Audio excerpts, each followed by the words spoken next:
మన తెలుగు అబ్బాయి శ్రీకాంత్ లండన్‌లో మంచి జాబ్ ఉంది. అయితే తన లవర్ కోసం తెలంగాణ వచ్చినప్పుడు అప్పటికే తన లవర్‌కి వేరే అతనితో పెళ్లి కావటం వల్ల అతను తట్టుకోలేక పురుగుల మందు తాగి సూసైడ్ చేసుకున్నాడు. అదే విషయాన్ని సెల్ఫీ వీడియో తీసి హాస్పిటల్‌లోని రికార్డ్ చేసి పోలీసులకి ఇచ్చాడు. తరువాత అతను చనిపోవడం జరిగింది. కానీ ఈ అమ్మాయి పెళ్ళికి ముందు మోసం చేసింది, పెళ్లి తర్వాత మోసం చేయదని గ్యారంటీ లేదు. ఎవ్వరైనా అంతే, మోసం చేసే ఉద్దేశం ఉన్నప్పుడు, మనల్ని వద్దు అనుకున్నప్పుడు వాళ్ళు పెళ్ళికి ముందైనా, పెళ్లి తర్వాత అయినా ఎప్పుడైనా మోసం చేయొచ్చు.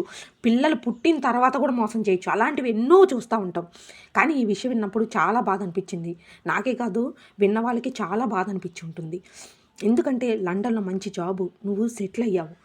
ఈ అమ్మాయిని మర్చిపోవటానికి నువ్వు 1 ఇయర్, 2 ఇయర్ టైం తీసుకొని, తర్వాత నీ లైఫ్‌ని చాలా హ్యాపీగా లీడ్ చేయాల్సింది. కానీ నువ్వు చనిపోవటం వల్ల ఆ అమ్మాయికి వచ్చిన నష్టం ఏం లేదు. ఆ అమ్మాయి చాలా హ్యాపీగా తన లైఫ్ ఉంటుంది. కానీ నీ పేరెంట్స్, నీ ఫ్రెండ్స్ ఎంత బాధపడతారు? ఫ్రెండ్స్, ఇది నిజమే అనిపిస్తే నా వీడియోని లైక్ చేయండి. మీ ఒపీనియన్‌ని కామెంట్ చేయండి. అలాగే నా ఛానల్‌ని సబ్స్క్రైబ్ చేసి నన్ను ఎంకరేజ్ చేయండి. Thank you friends.